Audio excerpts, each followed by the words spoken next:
2021년 8월에 저는 프랑스어 교회로 가서 새신자를 양육하게 됐어요. 어느 정도 시간이 흐르고 어떤 새신자가 성품이 좀 교만하고 고집이 세서 분분할 때 형제자매들과 조화롭게 협력하지 못한다는 걸 알게 됐어요. 형제자매들이 문제를 지적해줘도 받아들이지 않고 오히려 꼬치꼬치 따지고 뒤에서 남을 판단하고 정죄하고 그러더라고요. 그러니 형제자매들이 그 새신자자매의 눈치를 보게 되면서 교회 사역에도 교란이 되고 방해가 됐어요.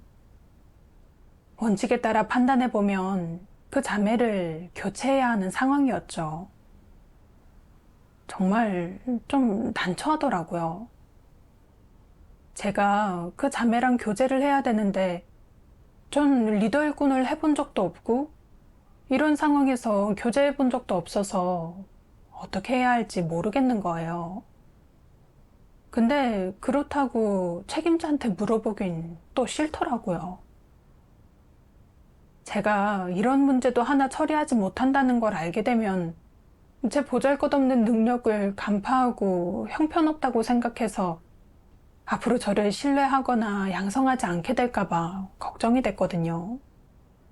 또 제가 프랑스어 회화 실력이 떨어져서 말을 제대로 전달하지 못해 새신자가 소극적이 되고 연약해져 믿음을 포기하고 안 나오기라도 하면 제가 그 책임을 져야 하잖아요. 계속 고민하고 고민하다 교회 리더 클로드 형제한테 넘기기로 했어요. 그러면서 클로드 형제가 혼자 문제를 해결하는 법을 배울 수 있게 양성하는 일이기도 하다는 그럴듯한 이유를 대서 그 형제한테 맡겼죠. 근데 나중에 그 형제가 교제할 때 뜻을 명확하게 전달하지 못해서 새신자가 오해를 하게 됐고 결국 소극적이 돼 믿음을 포기하고 안 나오게 됐어요.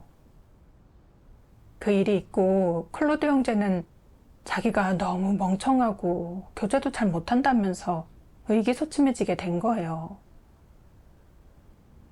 그때 그 책임이 저한테 있다는 걸 알긴 했지만 형제한테 솔직하게 털어놓고 제 문제를 해부하지 않았어요.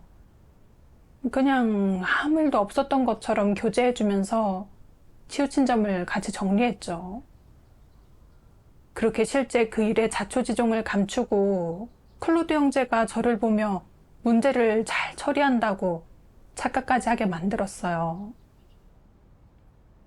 며칠 후 예배 때 리더가 제 상태에 대해서 지적하면서 어떤 양육자는 본분의 무책임에서 문제가 생겨도 자기가 해결하지 않고 새신자 리더한테 밀어서 결국 문제도 해결 안 되고 새신자도 믿음을 포기하고 안 나오게 됐다고 말하는 거예요. 리더가 그렇게 공개적으로 제 문제를 지적하니까 얼굴이 화끈거려서 고개를 못 들겠더라고요. 여러 교회 책임자랑 양육자들도 다 있는 데서 그런 얘기를 하니까 다들 절 믿을 수 없다고 볼 것 같았어요. 교제를 마치고 리더가 다 같이 얘기해보자고 하는데 이런 생각이 들었어요. 리더가 이렇게 대놓고 얘기하고 내가 그 일을 한 사람인데 내가 먼저 교제 안 하면 책망과 훈계를 받아들이는 태도가 없는 것처럼 보이겠지? 리더한테 안 좋은 인상을 남기게 될 거야. 저는 이미지가 더 나빠지지 않게 하려고 먼저 첫 번째로 교제를 하면서 울먹이는 목소리로 말했어요. 그런 일이 생겨서 저도 자책감이 들어요. 제가 너무 무책임했어요. 그렇게 자신을 인식한 것처럼 말하고 또 이렇게 변명했어요. 전에 저도 그 새신자의 내적 상태를 파악하려고 하나님 말씀을 교제해주고 그랬어요. 그 자매를 돕고 붙들어주려고 많이 노력했었어요. 근데 언어가 잘 안 통해서 그 자매를 교체하는 건 클로드 형제한테 맡긴 건데 새신자가 이렇게 믿음을 포기하고 안 나오게 될 줄은 몰랐어요. 제가 이렇게 얘기를 다 하고 나니까 한 자매가 저한테 메시지를 보냈는데 굉장히 직설적으로 말하더라고요. 너무 약한 척하고 가식적이라 듣기 불편하네요. 꼭 내가 잘못한 거 아니까 다들 나한테 뭐라 하지 말라고 하는 것 같아요. 그 메시지를 보고 순간 얼굴이 화끈거리는 거예요. 뒤에서 몰래 수작을 부리다 들킨 것 같이 너무 민망하고 부끄러웠어요. 그 후로도 자매가 해준 말이 잊혀지지 않더라고요. 자매가 그렇게 직접 제 문제를 지적해줬는데 분명 하나님의 뜻이 있을 테니까 잘 반성하고 인식해봐야겠다는 생각이 들었어요. 반성해보니까 책망과 훈계가 임할 때마다 전 늘 먼저 제 자신의 문제를 인정하고 괴롭고 억울하다는 말투로 제 실제적인 어려움을 늘어놓고 남들의 동정과 이해를 얻으려고 했다는 걸 알게 됐어요. 그런 식으로 해서 다른 사람들의 용서를 얻어 책임을 추궁당하지 않고 또 그러면서 사람들한테 책망과 훈계를 받아들이는 사람이라는 좋은 인상을 주려고 했던 거죠. 그제서야 제 말 속에는 관계가 많다는 걸 알게 됐어요. 그 후에 이 문제와 관련된 말씀을 찾아서 먹고 마셨죠. 하루는 성경에 있는 하나님과 사탄의 대화가 생각났어요. 여호와께서 사단한테 이르시되 내가 어디서 왔느냐? 사단이 여호와께 대답하여 가로되 땅에 두루 돌아 여기저기 다녀왔나이다. 하나님이 사탄의 이런 대화 방식을 폭로하고 해부하셨었죠. 사탄은 말할 때 하나의 특징이 있다. 사탄이 한 말은 상대가 갈피를 못 잡고 영문을 모르게 만든다.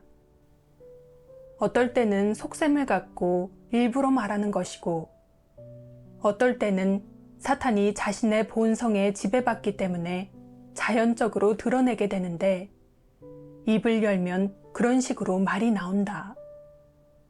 오랜 시간 생각하고 말하는 것이 아니고 아예 생각할 필요도 없이 드러내는 것이다. 하나님이 사탄에게 어디서 왔느냐고 물을 때마다 그것은 이런 허튼 소리로 대답하여 어디서 왔는지 도저히 이해할 수가 없게 만든다. 너희 중에도 이런 식으로 이야기하는 사람이 있느냐? 어떻게 이야기하느냐? 불분명하고 모호하게 말하며 정확한 답을 주지 않습니다. 이런 대화법을 어떻게 설명할 수 있겠느냐? 성동격서식으로 진위를 구분 못하게 만든다고 할 수 있지 않느냐? 예를 들면 어떤 이가 자신이 어제 무엇을 했는지 다른 사람에게 알리고 싶지 않을 때 내가 그에게 어제 어디 갔었어요? 어제 당신을 봤는데요.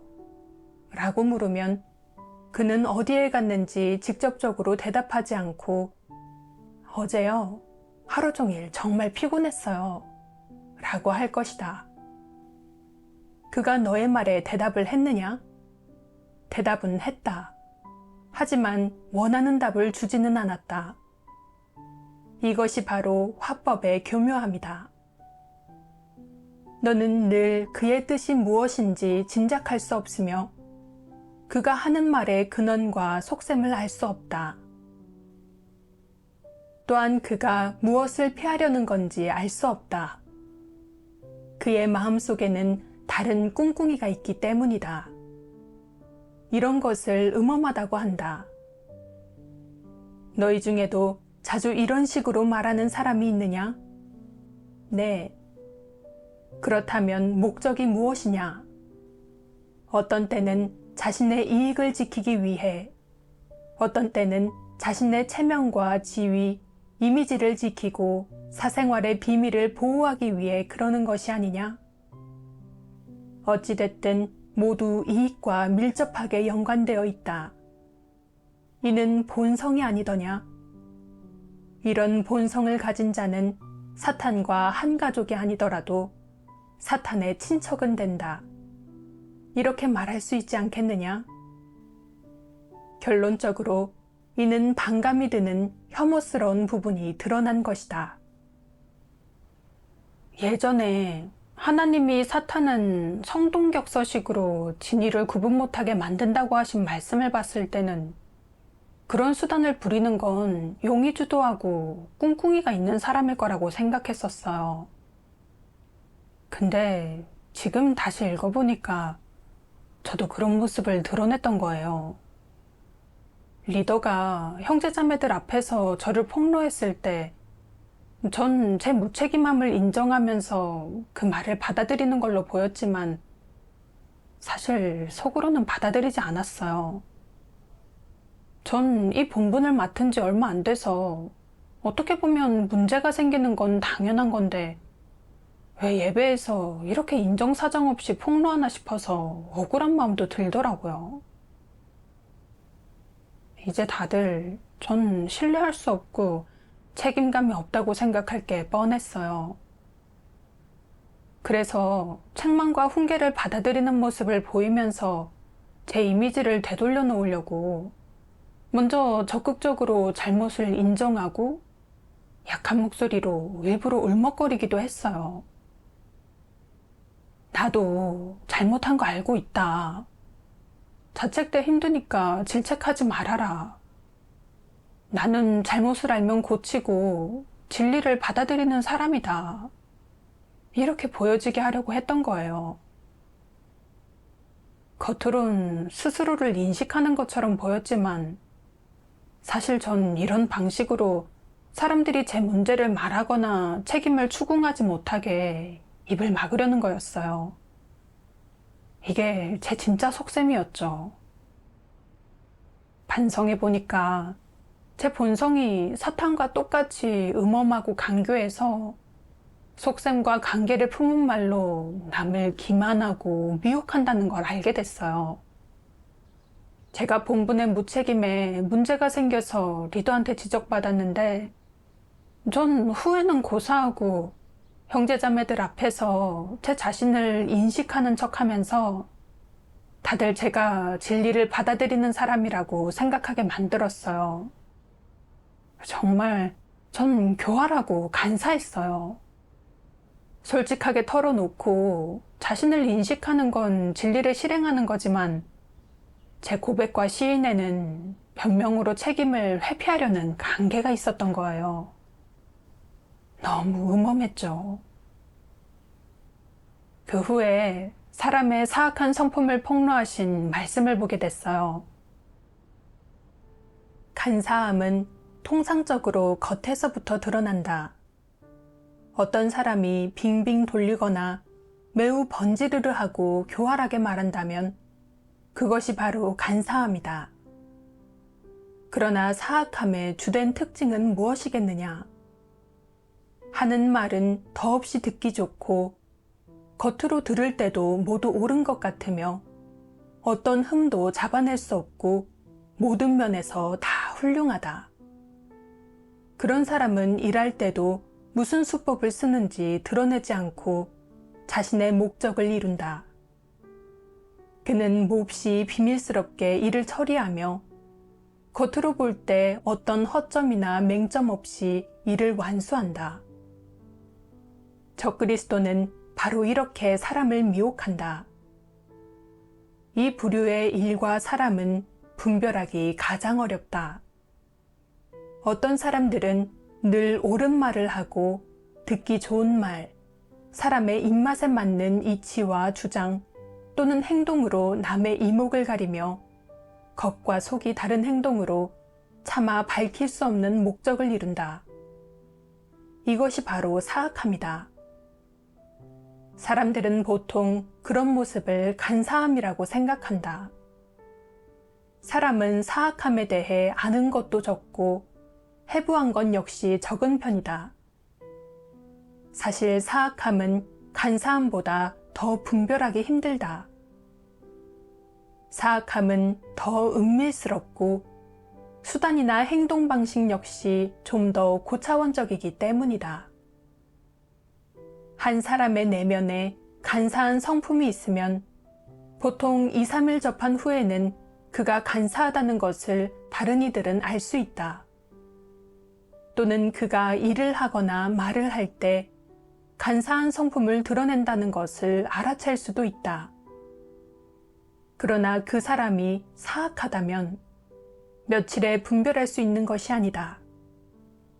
단시간 내 큰일이나 특별한 일이 발생하지 않는다면 그저 그의 말만 듣고서는 분별하기가 몹시 어렵기 때문이다. 그가 하는 말은 모두 옳은 말이고 그가 하는 일은 모두 옳은 일이며 도리를 말하는 것도 청산유수이다. 며칠 접하고 나면 너는 그 사람이 훌륭하다고, 버리고 헌신할 줄 알며 영이 통하는 사람이라고, 하나님을 사랑하는 마음이 있고 일을 할 때는 양심과 이성이 있다고 생각할 것이다. 그러나 그가 일하는 모습을 몇 번 보고 나면 그의 말과 일처리에 불순물이 몹시 많으며 꿍꿍이와 속내도 너무 많음을 알게 될 것이다. 그는 늘 옳은 말, 진리에 부합하고 사람의 입맛에 맞는 듣기 좋은 말로 사람들과 왕래하여 자신의 입지를 굳히는 한편 남들도 미혹하여 사람들 가운데서 명성과 지위를 얻고자 한다. 이런 사람은 미혹하는 능력이 매우 크다. 일단 권력과 지위를 갖는다면 많은 이들을 미혹하고 해칠 것이다. 사악한 성품을 지니고 있는 사람은 너무나 위험하다. 하나님께서 사악한 성품을 가진 사람의 주 특징을 폭로하셨어요. 그 사람들은 말과 행동이 은밀해서 남들이 그 속내를 꿰뚫어 보지 못해요. 또 흔히 아주 적절하고 진리에도 부합해 보이는 방법을 쓰고 맞는 말을 해서 자신의 비밀스러운 목적을 이루죠. 제가 한 짓들을 떠올려 보니까 저도 그런 수법들을 썼었어요. 저는 새신자의 문제를 처리할 줄 몰랐으면서도 책임자가 제 분량을 간파하지 못하게 하려고 그 일을 새신자 리더한테 떠넘기면서 그 리더의 독립적인 문제 해결 능력을 키우려고 그런 거라면서 그럴듯한 이유를 갖다 붙였죠. 결국 새신자 리더가 제대로 처리하지 못하게 되니까 조언을 해주면서 치우친 점을 정리하는 걸 도와주기도 했어요. 실제 내막은 감추고 새신자 리더가 절 보고 이런 문제를 잘 처리한다 착각하게 하고 저에 대해서 좋은 이미지까지 심어준 거예요. 리더가 제 문제를 폭로하니까 전 사람들 마음속에 제 이미지를 회복하기 위해서 먼저 나서서 잘못을 인정하면서 사람들의 입을 막았죠. 또 울먹이는 목소리로 동정과 이해를 사려고 하고 다들 절 보고 진리를 받아들이고 자신을 인식하는 사람이고 회개하는 태도가 있다고 생각하게 만들었어요. 그러면 다들 저한테 책임을 묻지 않을 거니까요. 하나님 말씀에 제 말과 행동을 대조해보고 하나하나 반성해보니까 정말 너무 심각하더라고요. 저는 적절하고 진리에도 부합해 보이는 그런 말로 제 비열한 속셈을 감추면서 다른 사람을 기만하고 미혹했던 거예요. 사람을 이리저리 속이고 저에 대해서 좋은 이미지를 심어줬죠.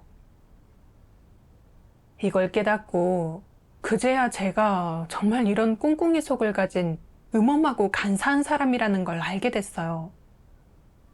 전에는 사람의 사악한 성품을 폭로하신 말씀을 보면 저는 그런 부류가 아니라고 생각돼서 저한테 대조해보지를 않았었어요.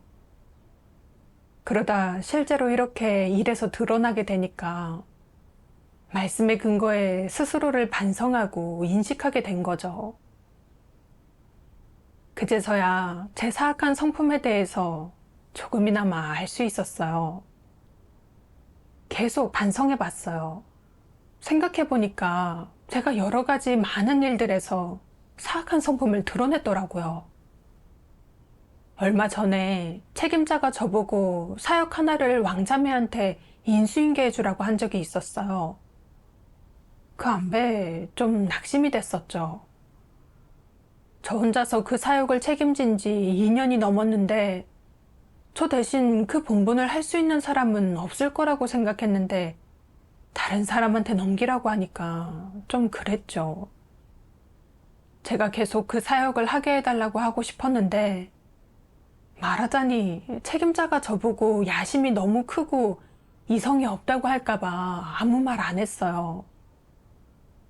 겉으론 순종했지만 인수인계 할 때 책임자랑 왕자매가 다 있는 자리에서 저는 일부러 그 사역의 중요한 세부 사항을 얘기하면서 제가 쌓은 경험과 파악한 원칙이 몇 주 만에 알 수 있는 게 아니란 걸 보여주려고 했어요.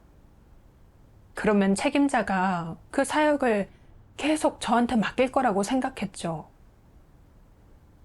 그렇게 인수인계를 끝내고 책임자가 저한테 왕자매를 한동안 훈련시키라는 거예요. 그 말을 듣고 너무 기뻤어요. 그 사역을 계속 책임질 수는 없지만 어쨌든 원하던 대로 됐으니까요.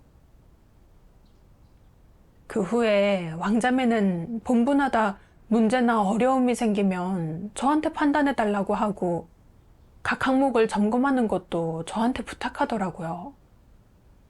그렇게 감쪽같이 권력을 다시 제 손에 넣을 수 있었죠. 그때 제 모습을 자세히 떠올려 봤어요. 다른 사람이 제 지위를 대체하는 게 유쾌하진 않았지만 책임자한테서 교만하고 이성적이지 못하다는 소리를 들을까봐 티를 내진 않았어요. 그냥 인수인계 할 때 제 미천을 과시하고 자랑해서 은연중에 책임자의 인정을 받고 아주 순조롭게 권력을 손에 넣은 거죠. 그리고 교묘하게 제 속셈과 목적은 감췄고요. 전 정말 수단을 쓰고 음모를 꾸미는 걸 아주 잘했어요. 제 그런 모습들을 반성할수록 점점 더 두려워지더라고요. 제가 그런 사람이었다니 정말 믿을 수가 없었죠. 어느 날 예배 때 하나님께서 적그리스도의 사악한 성품을 폭로하신 말씀을 보고 제 자신에 대해서 또 다른 인식을 갖게 됐어요. 적그리스도의 사악함에는 가장 큰 특징이 있다. 내가 너희에게 그것을 분별하는 비결을 알려주겠다. 그가 말을 하든 일을 하든 너는 그의 속내를 짐작하거나 꿰뚫어 보지 못한다. 적그리스도는 대화할 때 쉴 새 없이 눈동자를 굴리는데 너로서는 그가 무슨 관계를 꾸미고 있는지 알 길이 없다. 너는 그가 충성스럽고 더없이 진지하다고 생각할 때도 있지만 사실은 그렇지 않다. 너는 시종일관 그를 꿰뚫어 보지 못한다. 내가 받는 느낌은 하나뿐이다. 그 사람은 매우 약아서 그 속을 꿰뚫어 볼 수 없으며 아주 기이하다는 것이다. 이는 첫 번째 특징으로 이미 사악함의 특징을 갖춘 것이다. 기이하다에서 기는 음험하고 교활함을 의미한다. 이는 이상하다는 뜻이다. 기이하다라는 것은 음험하고 간교하며 행위가 몹시 이상하다는 것이다. 이상하다는 것은 깊이 숨긴 채 드러내지 않아 일반적으로 사람은 종잡을 수 없고 그가 무슨 생각을 하고 있는지 무엇을 하고 있는지 꿰뚫어 보지 못한다는 의미이다. 즉 사람들은 이 부류 사람이 일하는 방식과 동기, 그리고 출발점을 도무지 종잡을 수 없고, 때로는 그 행위마저 수상쩍기 이를 데 없다는 것이다. 어쨌든 기이함의 실제 특징과 상태를 형용할 수 있는 말이 하나 있는데, 바로 투명성이 없다는 것이다. 그들은 남들이 도무지 이해할 수 없는 행동을 하고 꿰뚫어 보지 못하게 한다. 적그리스도의 행동에는 아래와 같은 특징이 있다. 바로 어떤 일을 하려는 그의 속셈이 결코 단순하지 않다는 것을 알아차리거나 느꼈을 때, 너는 매우 두렵긴 한데 시간이 짧거나 어떤 이유 때문에 그의 동기나 속셈을 꿰뚫어 볼 수 없을 때, 너는 부지 중에 그의 일처리가 매우 기이하다고 느낄 것이다. 어째서 그런 느낌을 받겠느냐? 그의 언행은 누구도 종잡을 수 없는 것이 한 측면이다.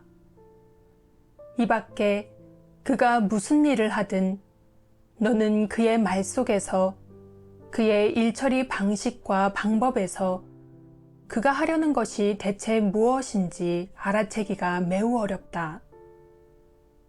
그는 늘 성동격서식으로 말을 하고 한마디도 솔직하게 이야기하는 법이 없다. 그리하여 결국에는 그가 솔직히 말할 때는 거짓이라고 생각하게 되며, 그가 거짓말할 때는 진실이라고 생각하게 된다. 대체 어떤 말이 진실이고 어떤 말이 거짓인지 알 수가 없어 늘 우롱당하고 농락당한 느낌을 받게 된다. 이런 느낌은 어디에서 비롯된 것이겠느냐? 이 부류 사람들의 일처리에는 투명성이 없는 데서 비롯된 것이다. 너는 그들이 무엇을 하고 있는지, 무엇 때문에 바쁜지 도통 알 길이 없다. 그래서 어쩔 수 없이 그를 의심하게 되고, 결국엔 그의 성품이 간사하고 음험하며 또 사악하다는 사실을 알게 되는 것이다. 하나님께서 극도로 사악한 적그리스도의 성품을 폭로하셨어요. 그 사람들의 말과 행동에는 늘 비밀스러운 음모가 숨겨져 있어서 다른 사람들은 그 속에 있는 내막을 알기가 힘들어요. 적그리스도는 자신의 목적을 이루기 위해서 자주 거짓 이미지와 기이한 수단으로 남을 기만하고 미혹하면서 이리저리 속이기 때문에 다른 사람들은 그 사람 말을 듣고 뭐가 진짜고 뭐가 가짜인지 구분하기가 힘들죠. 생각해보면 저도 적그리스도랑 똑같이 기이하고 말과 행동에 늘 제 개인적인 속셈과 목적이 있었어요. 분분하다 어려움에 부딪히면 이렇게 저렇게 재면서 어떻게 하면 어려움을 피하면서도 제 진짜 분량을 책임자한테 들키지 않을지 생각했었어요. 리더가 본분 중에 생긴 문제를 폭로하면 전 어떤 모습을 보여야 남들한테 진리를 받아들이는 사람이란 인상을 주면서 책임도 피할 수 있을까 고민했어요. 또 권력을 잡고 제 위치를 지키고 싶으면 어떻게 해야 야심을 들키지 않으면서도 책임자의 허락을 받아서 계속 사역을 하고 최종 결정권을 가질 수 있을지를 따졌죠. 제 말과 행동 뒤에 이렇게 비밀스러운 속셈과 목적이 많을 줄은 꿈에도 생각 못했어요. 명예와 지위를 지키려고 제 머릿속은 수단을 쓰고 절 감추고 남을 속일 궁리뿐이었어요. 특히 리더나 책임자 앞에서는 말 한마디 할 때도 어떤 식으로 말해야 목적을 이루면서도 제 진짜 속내는 감출지 생각에 생각을 거듭하곤 했어요. 하나님께서 이런 자는 일을 할 때 기이한데 그게 바로 적그리스도의 모습이라고 하셨죠. 반성하면서 정말 두렵더라고요. 하나님께서 우리에게 생각하는 대로 말하는 정직한 사람이 되라고 요구하셨고, 자신이 드러낸 폐괴나 이해가 안 되고 잘 못하는 부분들도 다 솔직히 털어놓으라고 하셨잖아요. 근데 저는 하루 종일 남들의 우러름을 사고 이미지를 지키려면 어떻게 스스로를 포장해야 하나, 그런 것만 고민했어요. 계산적이고 음험하고 기이한 제 소행은 정말 다 사탄의 간사함과 사악한 성품을 드러내고 있었어요. 지난 일들이 떠오르더라고요. 어렸을 때부터 어머니가 늘 빠른 말은 채찍질이 필요 없고 잘 울리는 북은 큰 북채가 필요 없다, 그런 말로 절 교육하셨어요. 그래서 전 계속 빠른 말과 잘 울리는 북이 되려고 노력하면서 말 잘 듣는 착한 어린이가 돼 잘못을 저지르면 다른 사람이 지적하기도 전에 얼른 잘못을 시인했었어요. 그래서 성인이 되도록 부모님한테 심하게 야단을 맞거나 혼나본 적이 거의 없었어요. 전 자신을 잘 알고 잘못을 인정할 줄 아는 사람은 확실히 고생을 덜 수 있다고 믿었어요. 또 시험을 망치면 야단 맞을 걸 피하기 위해서 부모님이 말하기도 전에 제가 먼저 울면서 부모님 앞에서 착한 척, 불쌍한 척을 했어요. 제가 울 때마다 부모님은 속상해 하셨고, 제가 스트레스를 견디지 못할까봐 걱정돼서 야단치지 않으셨고, 오히려 절 위로해 주셨어요. 이런 식으로 부모님의 야단을 피하고 자존심도 다치지 않을 수 있었죠. 전 하나님을 믿은 후에도 똑같았어요. 본분을 제대로 하지 못해서 책임을 져야 할 때면 간사하게 불쌍한 척하면서 나름의 이유를 설명하는 식으로 제가 본분에 무책임하고 무신경했던 걸 감추고 사람들의 책망과 훈계를 피했어요.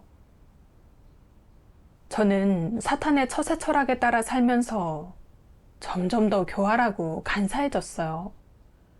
특히 상황을 봐가면서 눈치껏 행동했고 꿍꿍이 속이 많았죠. 그렇게 사탄의 모습을 살아냈던 거예요. 제가 가장 두려웠던 건 정말 거의 습관처럼 수단을 쓰고 남을 기만했다는 거였어요. 형제자매들이 지적해주고 폭로해주지 않았다면 전 아무것도 느끼지 못하고 부끄러운 줄도 몰랐을 거예요. 말씀이 떠오르더라고요. 하나님이 원하는 사람은 정직한 사람이다. 내가 간사하고 교활하며 음험하여 순수하지 못하다면 너는 정직한 사람이 아니다. 따라서 내가 정직한 사람이 아니면 하나님도 너를 구원하지 않을 것이니 너는 구원받지 못할 것이다. 만약 내가 말에 변명이 많고 쓸데없이 설명을 늘어놓는 사람이라면 기꺼이 진리를 행하려는 사람이 아닐 것이다.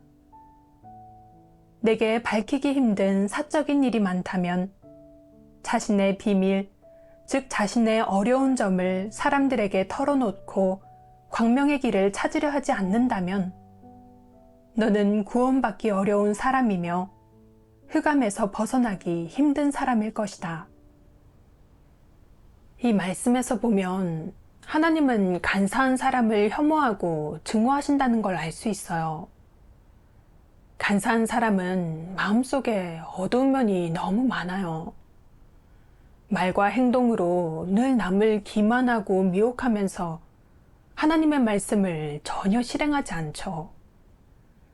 그런 사람은 하나님을 아무리 오래 믿어도 폐괴 성품이 변화하지 못하고 구원받을 수도 없어요. 저는 제가 너무 위험하다는 생각이 들었어요. 그래서 하나님께 회개하겠다고 기도하고 제가 진정으로 변화할 수 있도록 이끌어 달라고 구했어요. 하루는 이 말씀을 보게 됐어요. 정직한 사람이 되어야 하고 간사한 마음을 없애기 위해 하나님께 기도해야 한다. 기도를 통해 수시로 자신을 정결케 하고 하나님의 영에 감동받으면 너의 성품이 점차 변화될 것이다. 어떤 문제를 만나든 반드시 진리를 구해 해결하고 절대 남에게 거짓 이미지로 자신을 포장하지 마라. 그게 자신의 결점이든 단점이든 자신에게 있는 문제점이든 혹은 폐괴 성품이든 모두 솔직히 교제하고 포장하지 마라. 자신의 마음을 여는 법을 배우는 것, 이것은 생명 진입의 첫걸음이자 가장 공략하기 힘든 첫 번째 관문이다. 이 관문을 공략한다면 진리에 진입하기는 쉬워진다. 그 한 걸음을 내디딘다는 것은 무엇을 뜻하느냐?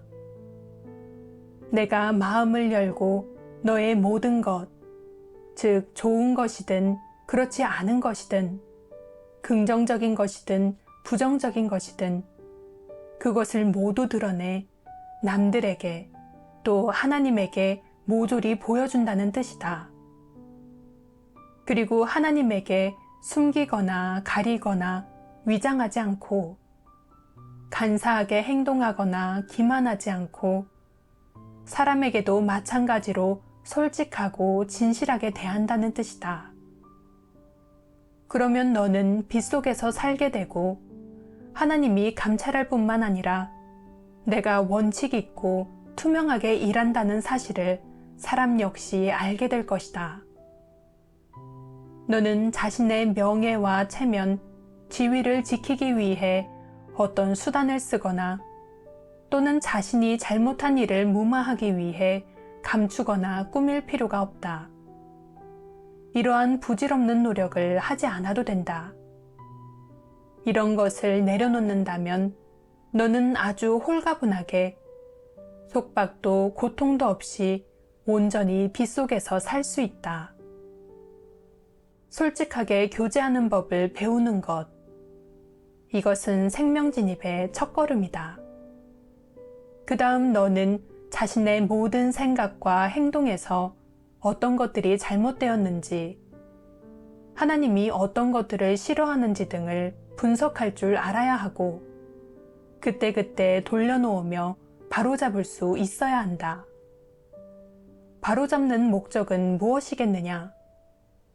진리를 받아들이고 사탄에게 속하는 내 내면의 것들을 없애고 진리로 대신하기 위함이다. 지난날 내가 거짓말과 기만 같은 간사한 성품으로 일하며 거짓말하지 않고서는 일을 성사시킬 수 없다고 생각했지만 지금은 진리를 깨닫고 사탄의 그런 수법을 혐오하여 더는 그렇게 하지 않는다. 정직함과 순수함, 순종하는 마음가짐으로 일하게 되는 것이다. 매사에 마음을 열고 솔직히 털어놓아 감싸거나 꾸미거나 은폐하지 않고 숨김없이 형제자매들과 교제하여 그들에게 내가 속으로 생각하는 바를 보여주고 내 정직한 태도를 보이면 진리는 서서히 내 내면에서 뿌리를 내리고 꽃을 피우고 열매를 맺게 되는데 조금씩 성과가 드러날 것이다. 내 마음이 점점 정직해지고 하나님을 향하고 본분을 이행하면서 하나님 집의 이익을 지킬 줄 알고 그 이익을 지키지 않았을 때 양심이 불편해진다면 그것은 진리가 너에게 작용했고 이미 내 생명이 되었다는 증거이다. 이 말씀이 마음에 많이 와닿더라고요. 하나님이 우리에게 하신 요구는 사실 참 간단해요. 단순하고 정직하게 말하고 행동하라고 하셨고 마음속에 간사함, 위장, 기만을 품지 말라고 하셨고 하나님께는 정직한 마음으로 대하고 사람은 솔직하게 대하고 잘못이나 거짓말, 기만을 저지르면 인정하고 반성하고 진실된 태도로 진리를 받아들이라고 하셨어요. 또 이런 요구대로 실행해야 사탄 성품이 점차적으로 해결될 수 있죠. 어떤 형제자매들을 보면 책망과 훈계가 임했을 때 그 순간은 창피해하면서도 받아들이고 순종하고, 그리고 나서 진리를 구해 자신을 반성하고 인식하면서 실패한 근본 원인을 찾아내더라고요. 나중에 보면 더 성장해 본분도 더 잘하고 하나님의 인도와 축복도 받을 수 있었고요. 근데 반면에 저는 체면과 지위를 지키기 위해서 늘 수단을 쓰며 책임을 밀었고, 책망과 훈계, 심판과 형벌을 피하려고 했어요. 그러면서도 그게 똑똑한 행동인 줄 알았죠. 근데 그렇게 해서 제가 얻은 게 뭘까요? 전 오랫동안 하나님을 믿고도 생명 성품이 변화되지 못해서 여전히 교활하고 간사하고 사악하기만 했어요. 본분의 원칙을 파악하지 못해서 문제를 만나면 어떻게 해결해야 할지도 몰랐어요. 매번 수단을 쓰면서 책임을 피하고 책망과 훈계를 피했던 게 사실 하나님의 구원을 거부하고 진리를 얻을 기회를 망치는 행동이라는 걸 그제야 알게 됐어요. 수단을 쓰면서 책임을 피하려고 할 때마다 저는 어떤 말을 하고 어떤 핑계를 대야 대충 그럭저럭 잘 넘어갈 수 있을지 고민하고 그랬어요. 그러다 다음번에 제 명예와 체면과 관련된 일이 생기면 또 남을 속일 수단을 연구했죠. 늘 이렇게 간사하고 남을 기만하는 내적 상태로 살다 보니까 사는 게 정말 힘들게 느껴지더라고요. 거기다 하나님의 반감과 혐오를 사게 됐고, 결국 진리를 얻고 구원받을 기회까지 제 손으로 망쳐버린 거예요. 그러니 이게 어떻게 똑똑한 거겠어요. 정말 저는 제일 바보고 어리석은 사람이었어요. 이런 생각에 마음이 급해져서 정말 빨리 간사하고 사악한 성품을 해결해 정직한 사람이 되고 싶더라고요.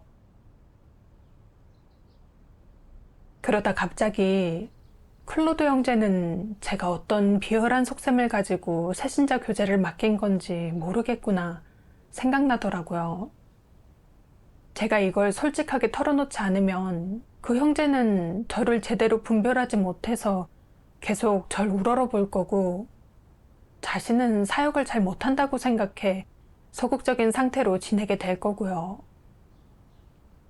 그래서 클로드 형제한테 그때 제가 새신자 교제를 맡겼을 때 속셈과 제가 반성하고 인식한 걸 솔직히 털어놨어요.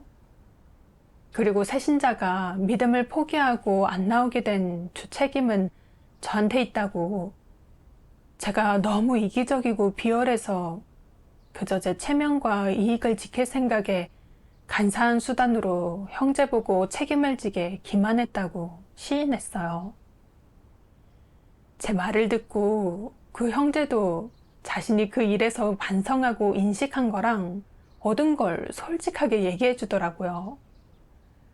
형제와 이렇게 교제를 하고 나니까 마음이 정말 홀가분해지더라고요. 진리를 실행하고 정직하게 살아야 마음이 평안할 수 있다는 걸 정말 느낄 수 있었어요. 그 후에 책임자가 사역에서 나온 문제를 정리하기 위해서 예배를 소집했는데, 그달 제 사역 성과가 눈에 띄게 떨어졌었거든요. 그러니 이번 사역 회의를 안 했으면 좋겠다는 생각이 드는데, 하나님이 제 일거수일투족을 감찰하시면서 제가 어떻게 행동하는지 보고 계신다는 게 느껴졌죠. 제가 체면과 지위를 지키려고 전처럼 간사한 짓을 하고 제 부족함과 문제를 감추려고 하는지, 아니면 제 본분상의 문제를 직시하고 솔직하게 털어놓고 정직한 사람답게 사는지 지켜보고 계시잖아요. 그러니 체면이 깎인다 하더라도 진리를 실행해야겠다고 마음을 고쳐먹었어요. 그래서 제가 먼저 지난 기간 사역하면서 무성의하게 하고 장깨를 부렸던 모습을 털어놓고 앞으로 문제와 치우친 점을 정리하고 본분을 대하는 태도를 바로잡아 성과를 올리도록 노력하겠다고 했어요. 교제를 하고 나니까 마음이 가벼워지고 본분할 의지와 힘이 생기더라고요. 제 교제를 듣고 형제자매들도 저를 무시하지 않고 오히려 본분을 어떻게 해야 할지 실행 방법을 알려줬어요. 형제자매들의 교제를 듣고 얻는 게 많았고 어떻게 치우친 점을 바로잡을지 방법이 더 확실해졌어요. 그 후에 저는 그 방법대로 실행하면서 본분했고 그렇게 하니까 사역 성과가 점점 좋아지더라고요. 정말 속으로 하나님께 감사드렸어요. 이 일을 겪으면서 본분하며 어떤 잘못을 저지르든 어떤 부분에 폐괴를 드러내든 솔직하게 직면하고 마음을 털어놓고 진리를 구하면 다른 사람에게 무시당하지도 않고 오히려 그 기회를 통해서 자기 자신을 더 잘 반성해 본분을 잘할 수 있게 된다는 걸 진정으로 느낄 수 있었어요. 또 진리를 실행하며 정직한 사람이 돼야 인격과 존엄을 가질 수 있고 삶이 홀가분하고 자유해질 수 있다는 것도 느꼈고요.